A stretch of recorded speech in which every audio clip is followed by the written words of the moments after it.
माननीय अध्यक्ष महोदय, खरं म्हणजे आज बोलणं कुठून सुरू करावं असा एक प्रश्न माझ्या मनात निर्माण झालाय। एक प्रचंड वादळ मनामध्ये तयार झालेलं आहे। कारण आज सभागृहामध्ये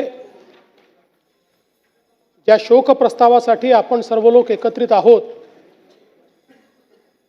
कधीच कल्पना केली नव्हती की अशा प्रकारचा शोक प्रस्ताव हा आपल्याला या ठिकाणी त्याच्यावर व्यक्त व्हावं लागेल। खरं म्हणजे सहज बाजूला नजर गेली तर नेहमीच खुर्चीत दादा असायचे आणि सभागृहामध्ये तर सुरुवातीपासून तर रात्री उशिरापर्यंत कितीही काळ सभागृह चाललं तरी आपल्या जागी बसलेले दादा हे आपल्याला या ठिकाणी पाहायला मिळायचे। आज दुर्दैवाने ते आपल्यामध्ये नाहीत, याची निश्चितपणे खंत आहे। खरं तर यावर्षी दादांनी 12वा अर्थसंकल्प मांडला असता, पुढच्या वर्षी 13वा अर्थसंकल्प मांडून बॅरिस्टर शेषरावजी वानखेडे यांचा जो विक्रम आहे त्याची बरोबरी केली असती आणि कदाचित पुढच्या काळामध्ये महाराष्ट्राच्या इतिहासात सर्वाधिक अर्थसंकल्प मांडणारे अर्थमंत्री म्हणून दादांचं या ठिकाणी कार्य राहिलं असतं। पण अचानकपणे दादा आपल्यातनं निघून गेले आणि यावेळी हा अर्थसंकल्प मांडण्याची जबाबदारी या ठिकाणी माझ्यावर आली। खरं म्हणजे अर्थसंकल्पाच्या संदर्भात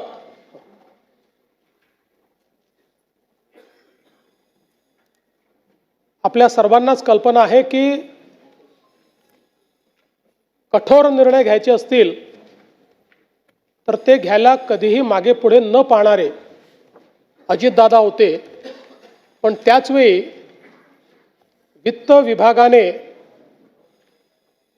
लाडकी बहीण योजनेचा भार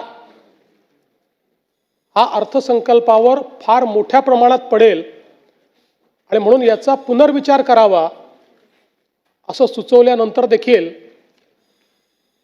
त्या ठिकाणी ठामपणे निर्णय घेऊन तो विषय मंत्रिमंडळापुढे आणण्याचं काम करणारे देखील अजितदादा होते। आणि आपल्या सगळ्यांना आठवतं की लाडकी बहीण योजनेनंतर अजितदादांनी गुलाबी जॅकेट घालणं सुरू केलं होतं आणि आम्हालाही सगळ्यांना ते जॅकेट घालायला लावलं होतं। आता या सगळ्या गोष्टी केवळ आठवणींमध्ये आहेत आणि म्हणून मला असं वाटतं की संपूर्ण सभागृह अत्यंत या परिस्थितीमध्ये दुःखी आहे। खरं तर अशा प्रकारचा प्रस्ताव मांडणं एक घटनात्मक जबाबदारी देखील आहे।